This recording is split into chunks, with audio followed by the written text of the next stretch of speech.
and get into it. So the idea is uh, we have two tides every day, two high tides per day, two low tides per day. And this is sort of the orientation that we're looking at. So it's a combination of, and today I will just focus on just the moon since that's the main uh, uh, issue or the main component of it. But basically, we have the Earth on the left side, the sun on the right, and this is the moon. So this will be a situation where we have a low tide. So what's happening is the sun contributes about half of the tides as the moon, and when they're in this configuration here, it's called a low tide. And if we're in this configuration here, where the Earth is here, but the moon is on either in front or behind the, in between the Earth and the sun or on the opposite side, then we have high tides. And the ironic thing is, what's going on is on this side, the moon is pulling most strongly on the water, so it's bulging. And the Earth is in the middle, so it's getting pulled on more than the water in the back. So there's a bulge of water here, and there's a bulge of water here, because this part is getting pulled the most gravity from moon. The Earth is getting the middle amount of gravity in the moon, from the moon. And then technically the Earth is being pulled away from this water in the back, left behind, right? And so that's what's going on.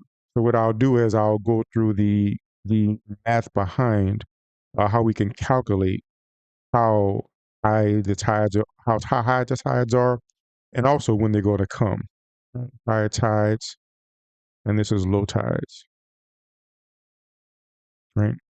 And oh, so we'll start with a drawing of how this looks. So what I'll do, I'll draw the Earth right here, and I'll draw the moon over here. And what we need to do first is start with two coordinate systems to make this work. Because we've learned, especially now with relativity, that you can have an inertial reference frame where from that reference frame, everything obeys Newton's laws, which means that everything, if something is in motion and a constant velocity, it will seem like it's in constant velocity to us. But if we're in a reference frame that's not inertial, then even something that's going constant velocity will not seem so. So as an example, there was that thing that came through the solar system called a Oumuamua, right? It was like this, some people say it's of extraterrestrial origin, some people say it was just some kind of oddly shaped meteor, but whatever. It's something that we can tell by the speed it came from outside the solar system. Now the Earth is moving in orbit around the sun, so depending on where we are, it could look like that thing is speeding up. It could look like it's slowing down, even though it's going the same speed because we're going around in a circle relative to it. So that means that relative to us, we're not in an inertial reference frame because at different times, that thing will look like it's going different speeds in different directions, depending on where we're at. But an inertial reference frame, then you could actually apply Newton's laws, something moving, something that looks like is moving unhindered will actually be moving unhindered in our perspective, like something moving at a constant speed with nothing affecting it. So that's an inertial reference frame. So what I'll do is I'll put an inertial reference frame here. So this is a reference frame that's positioned in such a way, I'm deciding it to be in such a way that you can see the Earth-Moon system and not be affected. Like everything could seem like it's inertial relation to each other. Newton's laws work. And then I'll make a non-inertial reference frame that I'll come to later, which is basically in the center of the Earth, using the center of the Earth as a reference. So the center of the Earth is not a reference because obviously, if we look up at night, we see the stars seem to be going around in the sky, right? So from our perspective, the stars are moving light years, each day, depending on how far away you look. So Earth is not an inertial reference frame relative to the universe, but we can pick some place outside of everything where this is our perspective. So what I'll do, I'll call the mass of the moon mm. I'll call the mass of the Earth me. And what I'm going to do is I'm going to compare the moon's gravity and the Earth's gravity to a mass I'm placing here. So this is a test mass that I'm putting on the surface of the Earth.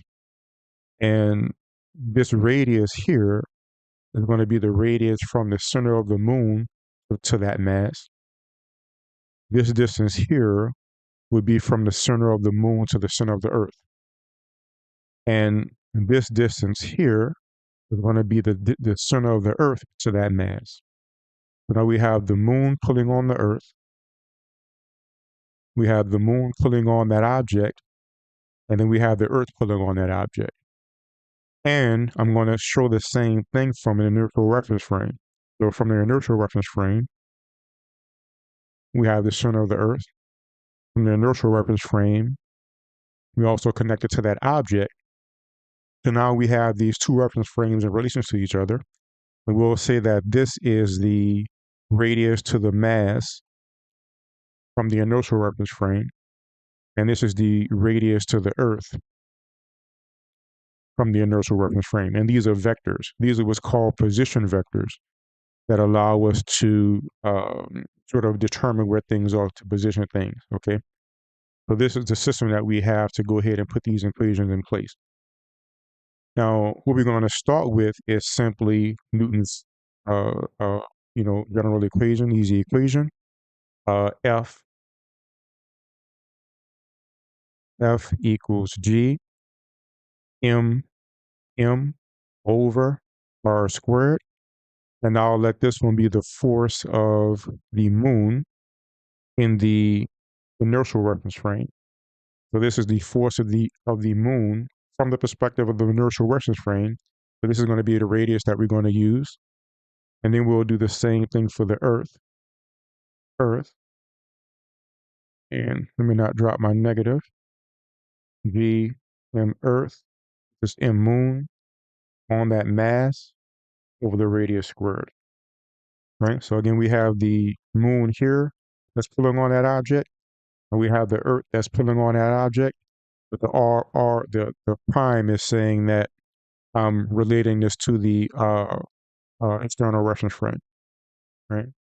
So if I put these together, this is going to be the total force on that mass. So we have F total prime equals ma for acceleration. This is Newton's second law, prime. So that's going to be m r double dot, which is, the acceleration of the moon. And this is in the prime frame. And all I'm going to do is add these together. So this is negative big G, the gravitational constant, m moon on that mass over r squared, and then minus big G m Earth on that mass over r squared, right? So now all I've done is I've combined the pull of the moon and the pull of the Earth on that test mass up in the corner, looking at it from the inertial reference frame. That's what the equations look like, right? Now, another thing we're going to do is we're going to do just the force of the Earth by the moon. So basically the force of the moon on the Earth, and see what the force between these two bodies are. We have to include that. So I'll call this force Earth by moon. It's going to be m r double dot, the same thing. So this is Earth on the moon prime. So this is going to be, and again, this is ma.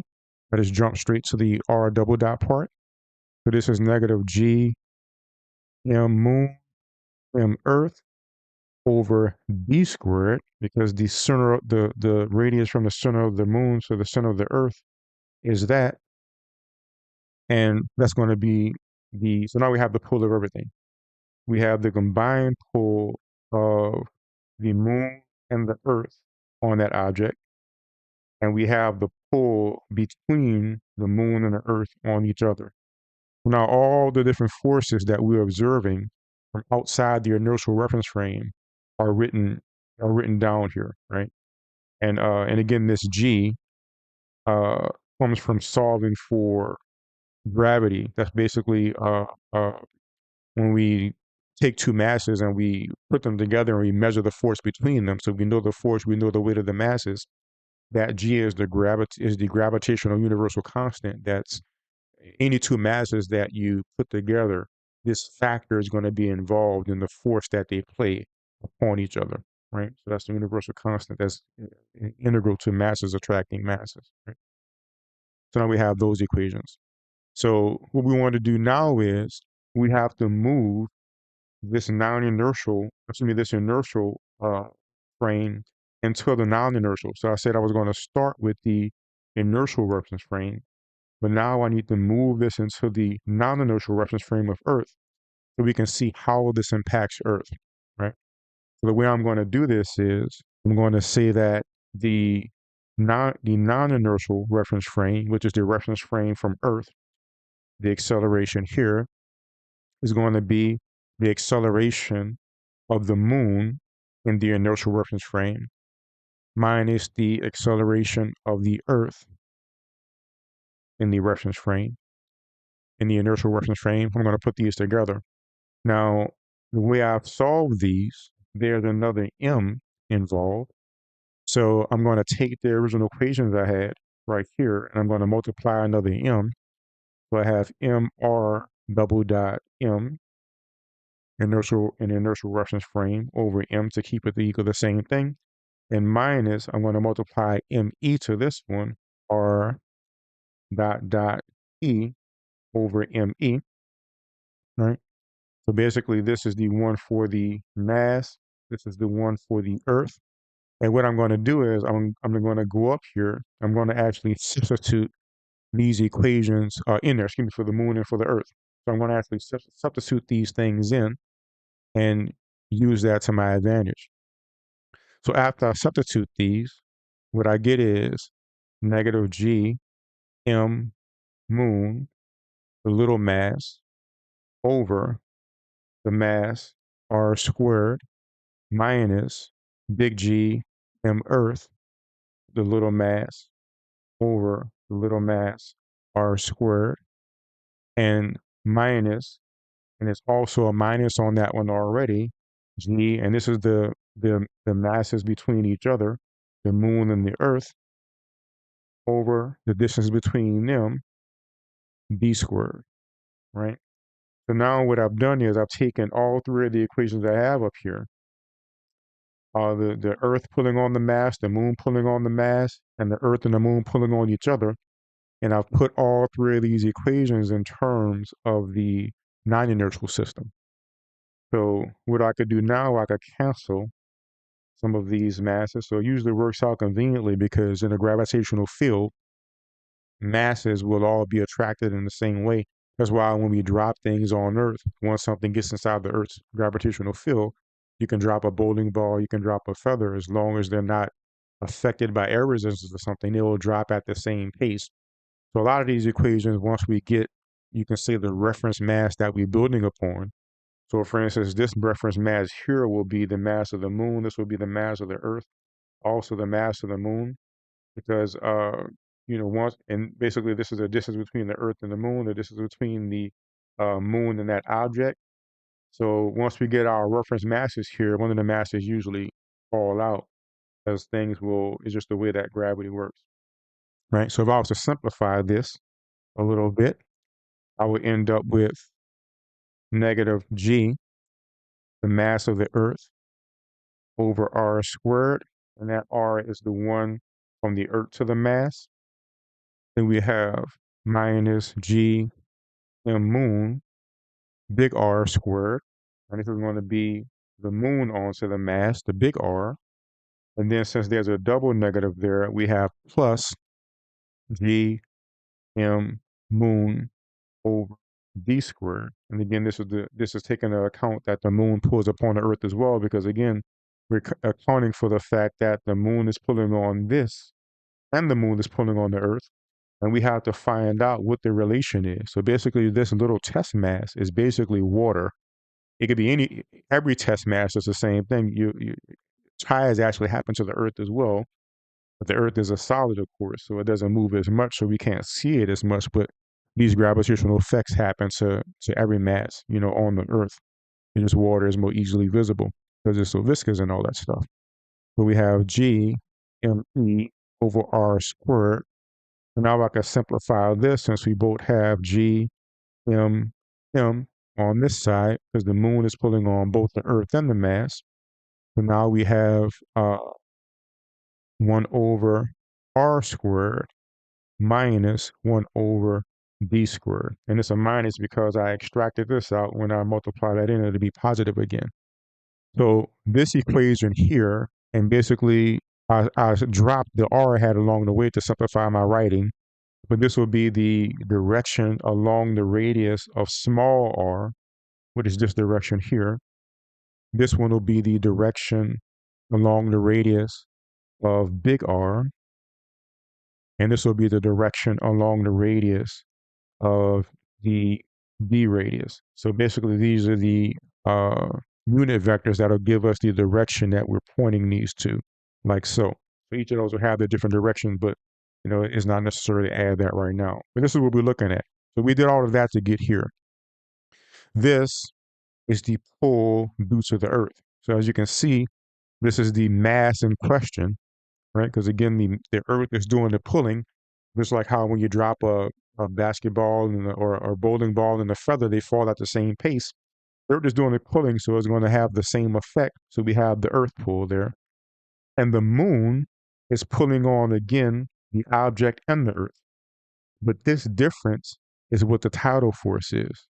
So this difference right here is what is causing tidal forces. This difference. And if you put in your numbers for this, you'll be able to see what the tidal forces are and see why the tides are as high as they are and what's going on with that. Right.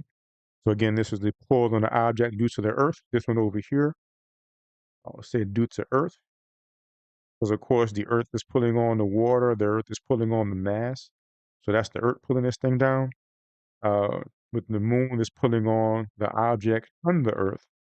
And since the object and the Earth are different distances from each other, the pull will be different, and that's how we experience tides. So again, going back to what we had, this is the reason why this difference is the reason why the water here gets pulled more than the water here, and this water gets pulled less. So we end up having a bulge around the Earth like this. And when the Earth rotates, it rotates through this bulge, and then we have tides. Now, one interesting thing that determines why the tides happen as often as they do, I'll add another wrinkle onto this discussion. Now, we understand that the moon is orbiting the Earth. I'll put the Earth here, and the moon is out here. And the moon takes what, 27.3 days to orbit the Earth, but the Earth takes only 24 hours just about spin around, right? So that means that while the Earth is going 24 hours, the moon is going 655.2 hours. That's the difference. So to put this as a ratio, for every rotation of the Earth, the moon, so basically if I put this 27.3, excuse me, the 24 divided by 655.2 is going to give us a fraction of 0.037 of the time, right? So that means that when the Earth makes one turn, the moon has moved that fraction of the Earth's orbit. You can understand what I'm saying, right? So basically what is going on is when the moon, at least when the Earth has to face back to the moon in the same spot, the moon has actually moved a little bit. So let's say, to make this a bit more clear, let's say we start our timer here, and this is a high tide because the moon is right there. We know that's a high tide from what I covered earlier. And we would think we would spin around 24 hours and then get back to a high tide. But no, the moon has actually moved a little bit by the time we spin back around. So the moon is here by the time we get back. So the Earth has to spin 24 hours plus this to get back to another high tide. So that's why the higher tides don't actually take that even period of time, and we can actually calculate how this is happening. So if we take that 0.037 hours or fraction and multiply it by 24 hours, we get that it takes 0.88 hours more for the Earth to turn to face the moon. So it takes 24 plus that for us to get back to a high tide. And if you was to take this fraction of 0.88 hours and turn that into actual hours and minutes, is going to be 26.4 minutes, right? So if you divide this up, the period between each high tide is going to be 12 hours and 26 minutes. And if you look it up, you'll see that we have a high tide about every 12 hours and 26 minutes, not every 12 hours, because it takes that extra amount of time for the Earth to catch up when it's spinning. The moon has moved, so the Earth has to spin a little bit more to catch up with the moon so that we hit another high tide. So that's why there's a delay. So all of these things match up. And that's also why you can, the high tides coincide with solar eclipse because the solar eclipse is in between the Earth and the sun. So the sun will be back here during the solar eclipse. We have high tide. All of these things correlate. Yeah, so it's pretty cool stuff. So I actually had to do this assignment, by the way, for my homework the other week. I figured I would talk about that. And the first thing I went to, I actually was going to talk about that in my debate, but the topic had changed right before the debate because apparently there was a mix up and the person who was on uh, Flat Joe's team was not a flat earther. He he's a globe earther who thinks the moon didn't happen. So I had all of this prepared to talk about in the debate, uh, but we just didn't talk about it because we all just agreed to just talk about the moon landing. So I just scrambled to try to get something to talk about the moon in like 5 minutes, and that's what we talked about. But that was pretty brief. It went a little bit faster than I expected to, but you can put the numbers in and check it out. But yeah, that's why the tides come every 12.26 minutes. This is why the tides are what they are. Why there's a difference between the bulges and different parts of the Earth, because the moon and the Earth have different amounts of pulls because they're pulling at different distances. The moon is going to pull the near water stronger than it pulls the distant water, and and it works out. So, and mathematically, it matches what we see with the tides, and that correlates with the lunar eclipses and solar eclipses where the moon is. Everything all relates. So it's pretty cool. It's awesome. That's pretty much all I had. Didn't have much. Uh, let me know what's on your mind, Lisa. Let me know if you have any questions about anything. If there's anything you want to discuss, if you hop on Discord sometime, we could chat sometime or something.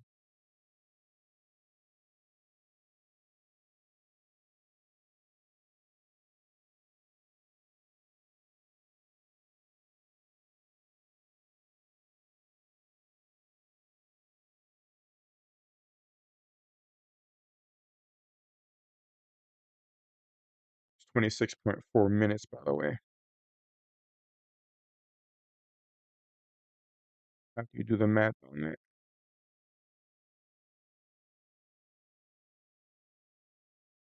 Ah, deep space laser communications.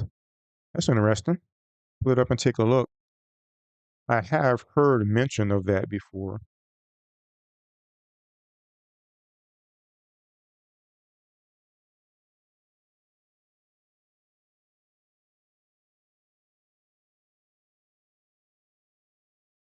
Pull it up. Maybe I'll load it real fast. We can discuss it a bit. Okay.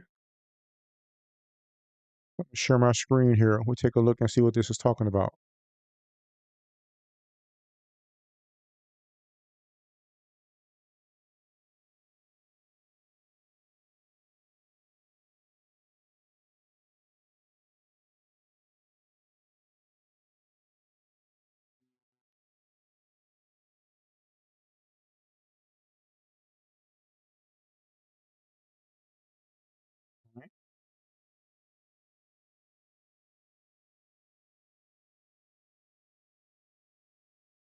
Says NASA's laser comms demo makes deep space record completes first phase.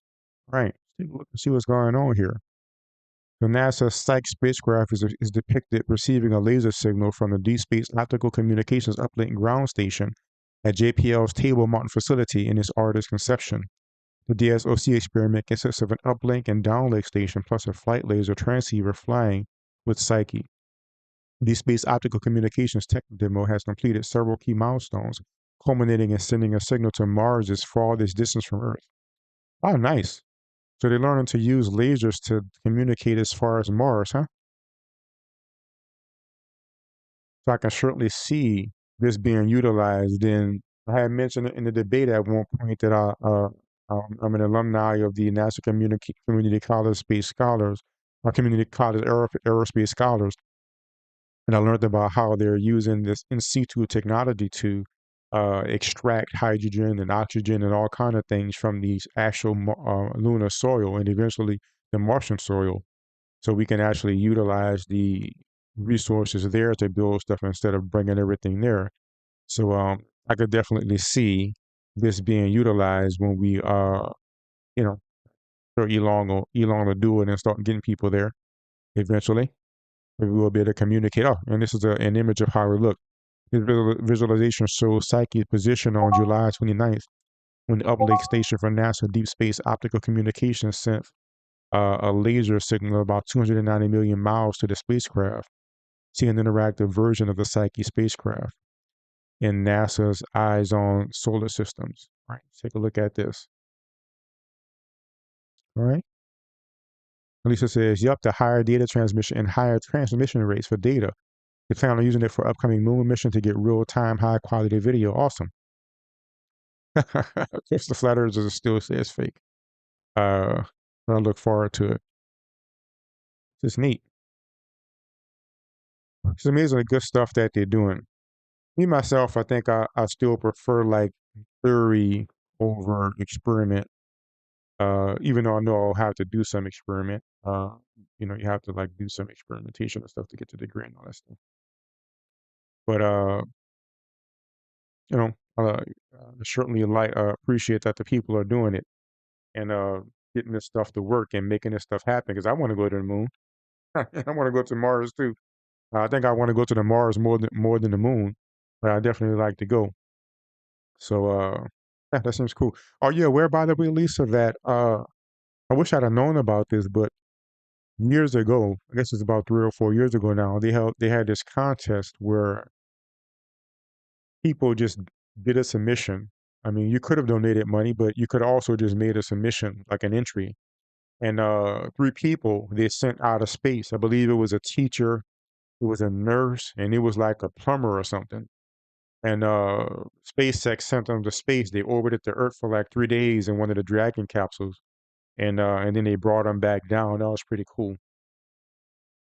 Lisa says, the gravity and the orbits and the timing is crazy to get line of sight comms. Yeah, but of course we have all of that down now.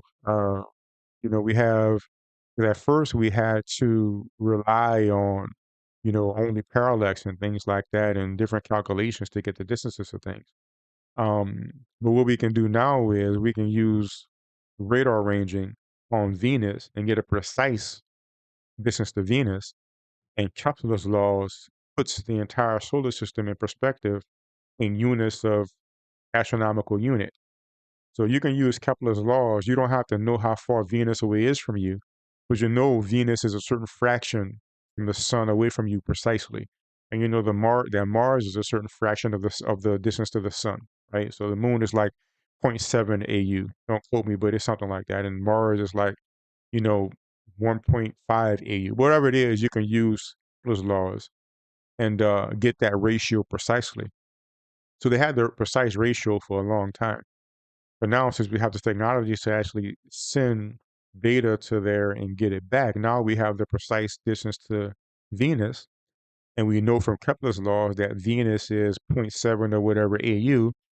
So now we plug that into that formula. Now we know that 0.7 AU is this. And then we have precise distances to everything. And I'm sure when they use these satellites and all of this stuff, and they use slingshotting with the planets, and they know exactly where the planets are going to be, so they can time everything perfectly because they have it all down pretty well. Lisa says, "All right, that is crazy. I heard of that. No first allowed." But they allow, they just won't be able to handle it. They won't be able to handle it.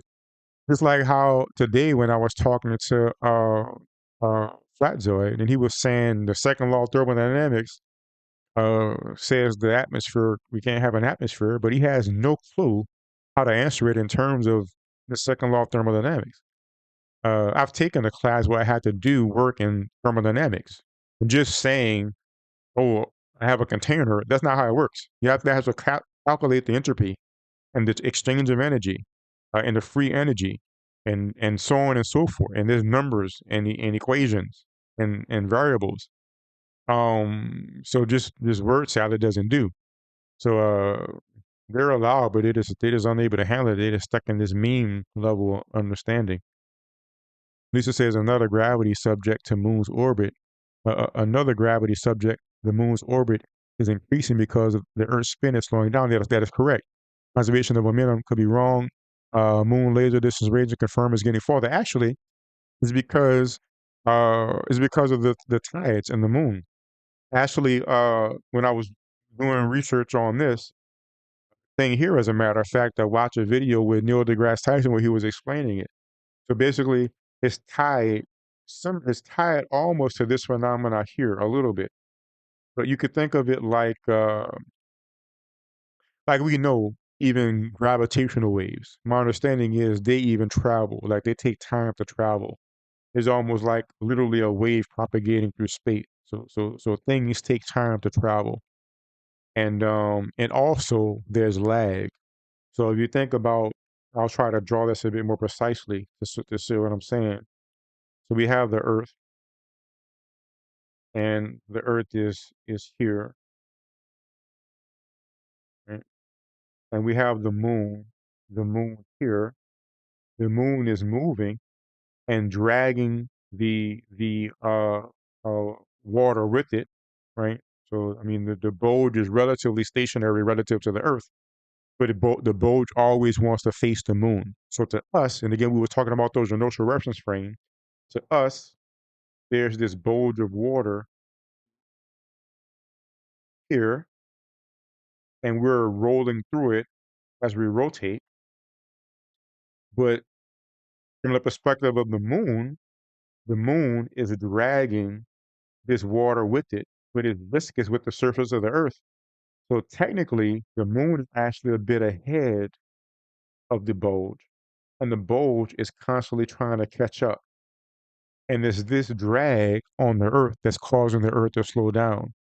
And the way Neil deGrasse Tyson said they confirmed it is because a lot of sea creatures, their lives and their life cycles depend upon the high tide and the low tide. Like in one of the videos I saw, this was a different video, but it showed how I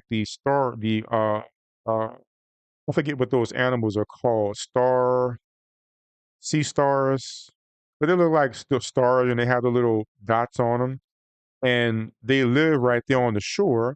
So basically, on low tide, they're exposed, and on high tide, they're covered with water. And there's a certain type of one of those creatures that the tide sort of puts sediments on their shell, and you can actually time starfish. That's right, starfish. That's what it is. So starfish and mollusks. There's a lot of creatures that live right on that edge, and they live in underwater during high tide and exposed during low tide. Well, there's a certain creature, I believe, is a certain type of mollusk. Its shell, just like how tree trunks, you have a tree trunk and there's a bunch of rings, and you can see how old the tree is. Maybe you can see something happen in this ring, or there was a fire in this ring because there's a lot of ash. The same thing with these creatures, they find fossils, and you could tell what was going on in the way the layers of their shell is. And what they found was that the older creatures, the shells, the timing was less. So they know from the bio readings of these creatures' shells that now the shells match our time period of the moon. But when they look at older fossils of these creatures, the time scale we can see it was shorter. So there was a period of time when the Earth was turning a lot faster, and it's because the moon is steadily dragging its water around. The viscosity is fighting the Earth, the friction, and that's steadily slowing the Earth down. Pretty, it's pretty slow. It's like micrometers a year or something. It's like it's very, very slow. But the Earth is slowing down, so the day is getting steadily longer because of the tide and the moon pulling on us. So it's pretty interesting stuff.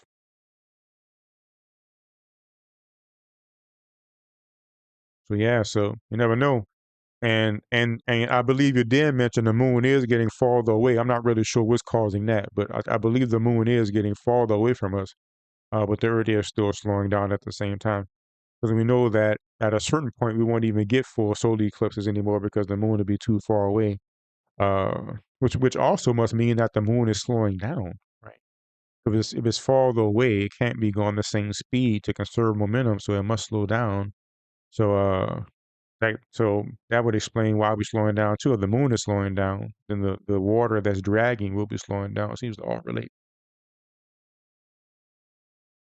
But awesome. Talked about some gravity. Talked about some uh timing of the tides. Talked about some awesome satellite communications.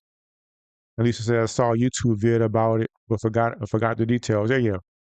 So, but it is going away. I forgot the details as well. But again, that's a little bit too. It's like a centimeter every few years or something. It's something small. It's not like we could bounce things off it, regardless of what the non people say. And we see exactly how far it is with the reflectors. We've known that for a while, so we know and some people actually do that. Matter of fact, I had mentioned in the debate that I saw that done, and that was the what I saw. There's this group of people. That's what they do. Like they track the distance of the moon to keep it updated with any changes. And they were showing a demonstration. It was reported of their of them sending a signal, receiving a signal back, showing what the signal looked like, and they have the precise locations of the reflectors plotted. They plotted. They sent it to a specific reflector, and so on and so forth. Because they do this regularly. Like this is what they do to consistently keep the distance to the moon plotted, so they could keep up to date with how it's changing. So these things are pretty commonplace. It's amazing when I go to like my astronomy class, for instance, and uh, it makes me appreciate all this stuff more, like all the amazing things we're doing and learning, and these people are still, I don't know, they still think the Earth is flat, or think it just makes me appreciate it more. I just feel sorry for these people. I can't imagine what it must be like to be trapped in that way of thinking. It's scary. I mean, it's scary to me. It really is. That's one reason why I talked to him as well. Like today, I made some mistakes, right? Like the fact is I wasn't trying overly hard to prepare anyway, but I mean, I could have prepared better. But I did like taking a look through a little bit of what do we call him? What's his name? I don't know why I can't even remember his name right now. I'm sleepy. I was up all night. But your guy's name with the video with the frames. I looked through a little bit of the video and I found the Res Rhetoric video, but I didn't look at any of the full ones because I'm not going to sacrifice school to do this. And that's why I was talked about. That's why I was going to talk about this, by the way, because I'm doing this for class. Like I had mentioned before, oftentimes when I'm doing these debates is because I align it with something I'm studying in school. So I'm studying this gravity thing. So I'm like, get me on so I could talk about gravity because I'm talking about it. But I took a little bit of time when I looked at his video. I didn't look at it in detail, and I saw the Red's rhetoric video. It's like, oh, he's pointing out the thing. But I did mostly just believe like Red's rhetoric and the teaching that happened, and Fight the Flat Earth pointed out, no, no, no, he did show the whole thing in the video, and he was doing the comparison. I said, okay, well, if that's the case, I apologize. I was wrong about that. I didn't really look into it closely. Uh, uh, you know, so I didn't say that then, but I mean that's what the fact is. I mean I just it's like a pastime to me. I'm not like trying to kill myself. I'm gonna just anyway, so it doesn't really matter in the end. But still though, I could have at least been less certain about what I said. So I need to look out for that. Next time I need to either look at the full video or just say, hey, I saw this part of the video. Maybe ask them what was going on. So, but you know, I think looking at them helped me to be more willing to be aware and just say, hey, I'm wrong about this, or I apologize. Because if you notice, when I caught them, they just would not admit at all that they didn't know what they was talking about. They didn't have the equation. So it's interesting to see. That's why they're trapped where they are. And Lisa says this school is much more important. Flat out debate is just for fun only. Yep, yeah, just for fun. It was something fun to do. I did want to open up a few things that was going to come out with talking about the gravity and stuff like that, but I'm sure I'll do it another time. Uh, uh, uh, and James was nice enough to offer for me to come back next week or the week after, since we, you know, had to change this week, and he knew how I prepared a lot of stuff for the debate. But I said, I'll still wait another few months so I can focus on school again. The thing about it is, even if I'm doing it a little bit, it still takes up my mental space. Like, I'm still like throughout the week thinking, about what I'm gonna say about this or what's gonna happen there. So I mean, it does take up my mental space, even if I probably spent about altogether like 3, 4 hours preparing something like that. And, I mean, it wasn't a lot. During that period of time, I would have taken a break anyway. Like, I usually take a break and like watch a movie or something. It just this week I took a break and I worked on that. So I mean, it's not a big drop out of my time, but it does take my attention away when I'm thinking about it. So Lisa says they can't admit they're wrong about anything, which prevents them from learning and embracing reality. That's true. But they've already determined they're right. It's like uh, uh, second law of thermodynamics thing. They've already just decided that they're right about that, even though they can't present anything resembling a thermodynamic argument. They can't present any equations. He can't talk about it in second law of thermodynamics language. He literally just repeats the little meme thing, which I told him. What he's saying is just what I saw in the meme. It's just a meme explanation. Is nowhere near approaching like when I was in modern physics class and we were actually doing thermodynamics. Just saying, oh, water comes out of a that's not how you demonstrate with the laws of thermodynamics. You actually have to demonstrate the change in entropy and the change in temperature and have all the numbers behind it. So these guys, I don't think they intend to, and I think they're always thrown when somebody like me. That's why I say it in the debate. I hope this is going to be an example, so they can stop doing this. Actually, ask them to back it up with a valid scientific, like what I did, right? Like when I talked about the moon, I actually showed these equations. I showed the diagram. This is what I'm talking about. I showed mathematically why the tides are there.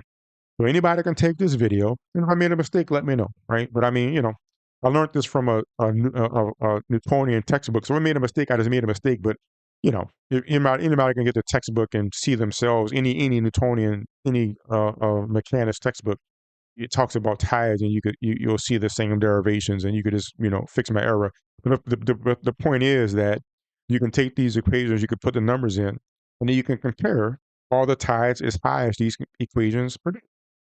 That's actually talking about something. So you can say I gave a Newtonian mechanics explanation. If he actually gave us thermodynamics explanation, then I would have a set of equations and relationships just like this, where I can actually put the numbers in and say, okay, when I put these numbers in, and this accounts for everything, and now I see that we wouldn't have an atmosphere. But of course I mean, they don't even know the math to do that anyway, so they can't do it. That's why he just tried to keep running around in circles and tried to lead me away from the question. But I'm aware enough of what they do that I don't fall for that. He said the laws of flirts have been proven me out many times. I saw a bit of the debate this morning was a total mess and all the way. Yeah, yeah. You know. So, but it was still fun, and I think overall I did well for a topic I'm not expert in. I made a blunder with the uh, Chinese thing. I don't know. I could have swore I heard somewhere that um, China had took a picture of it, but but again, it was just not anything I looked at in detail. So either I misheard it, or I just picked the wrong reference. But I was like, okay, you know, if that's the case, it sounds like you understand that better than me. I made a mistake about that. That's fine. Uh, but I still didn't get a good address of the fact that we can bounce radars off the reflectors. Your boy just ended up saying it could be this and that's enough. So he literally stood behind that. I was like, wow. So I don't see any reason talking to you about this anymore. Exactly. That's what it is. But the fact is, that's part of the reason why I do it as well, because I'm actually working on a book about flat earthers.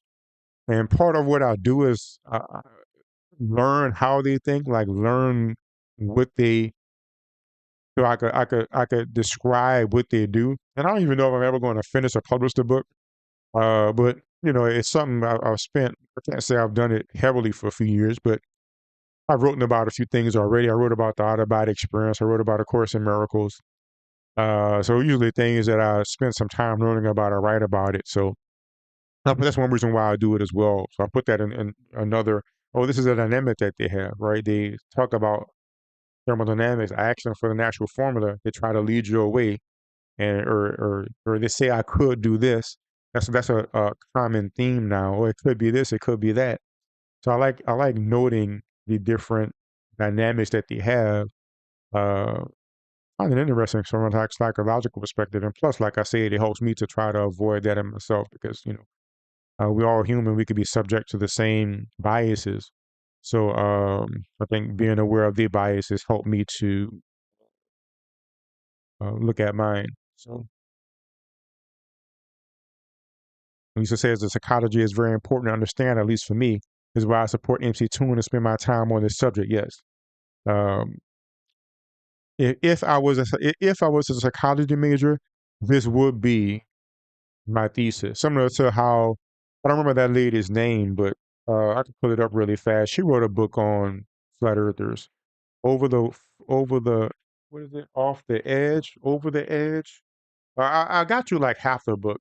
Uh, then I don't know, school started again or something. Off the Edge by Kelly Well. So she like spent I don't know what 2 3 years going in depth. Like she went to some of the conferences and she interviewed him and all this stuff like that. And apparently I remember she was on MC Toon's channel. That's how I learned about her. So and that's where I saw her book. It was like sort of a it wasn't a psychology book, but you could see the psychology of the flat earthers in it. So if I was a psychology major, this would be a focus of my research for sure. I mean, it's a gold mine of psychological stuff, denial, and I don't know if you saw that part where somebody asks about the picture again. Somebody like this a picture I have in my background here.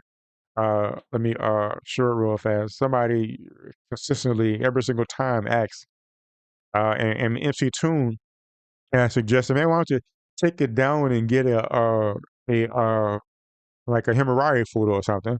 But then I realized, you know what? This is actually fun because this picture might well be CGI. I don't remember where I got it from.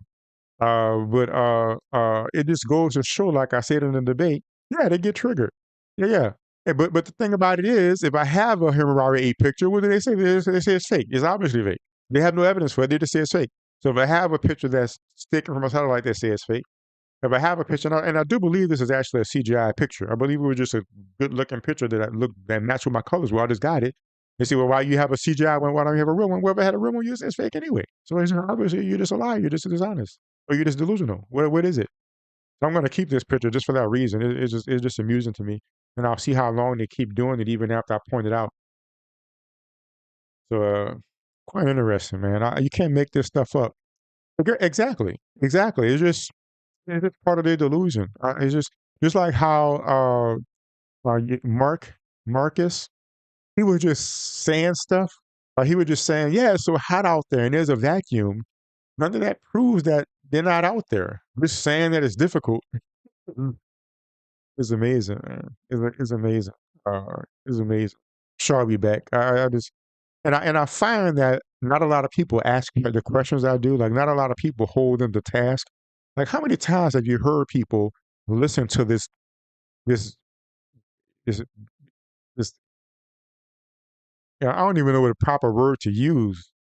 This second law of thermodynamics thing. How many times have you heard people listen to that, but nobody actually pressed them to actually give a valid second law of thermodynamics answer?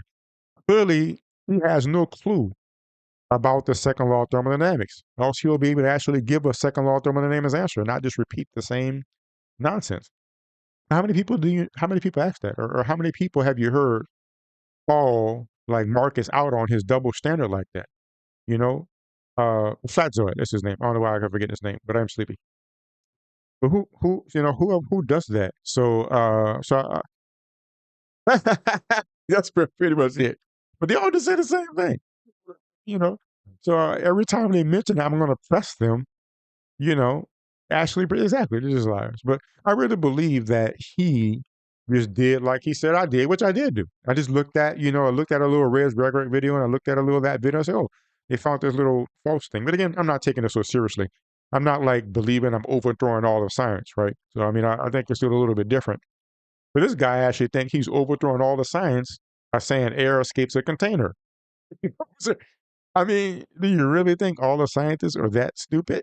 Don't you think that the people who actually do the second law of thermodynamics that build the engines that power your house, like the power plants, don't you think they understand the second law of thermodynamics better than you? Of course, they have no clue what the second law of thermodynamics deals with. You deal with engines and heat engines. If people didn't understand the second law, we wouldn't have power. So many things run off that. So these people just have no clue. So every time they mention that, I'm going to push them on legitimate stuff. And if one of them does come up with an equation, then I'm going to go into that. I have something for that. And let's see if you included everything, right? And if you think you included everything, we're going to go into that. And eventually, these guys are going to stop saying this stuff around me. Exactly. I noticed that is a big thing. Feeling special, Lisa. They want to feel like they've gotten a clue. And you know what? As I get higher into my degree, I can see the appeal of it because this stuff is hard. Learning this stuff. So in other words, like they want to be, I'm in the know, right? But really being in the know is hard. It's hard.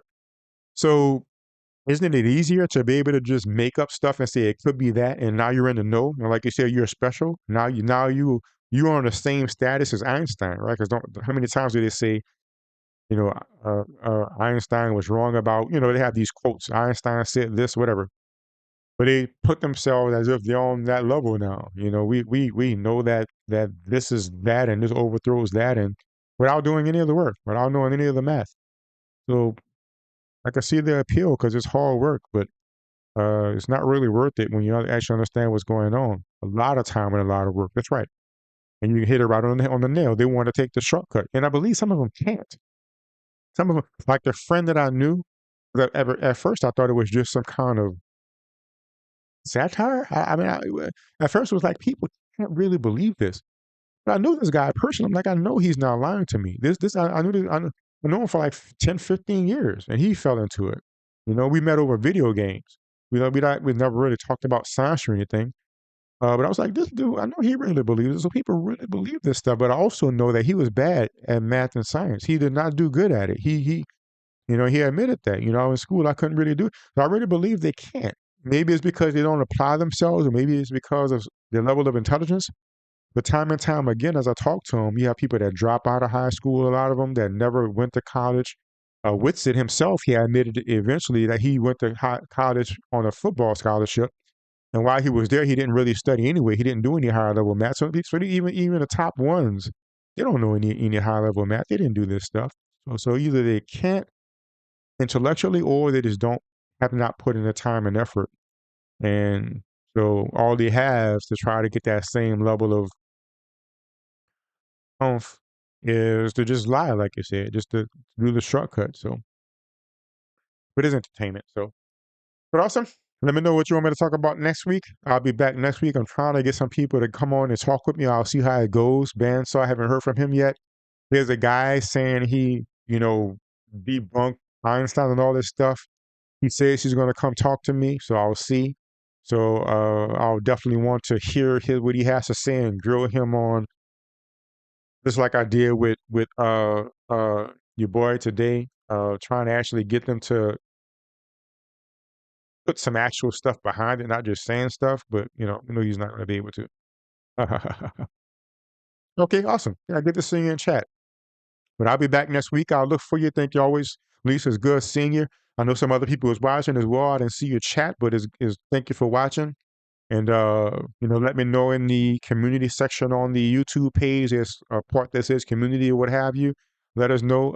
Thank you, Lisa. I appreciate it. So I feel I covered all my bases. I mean, the things that I did wrong, I don't know if I made a mistake or I apologize.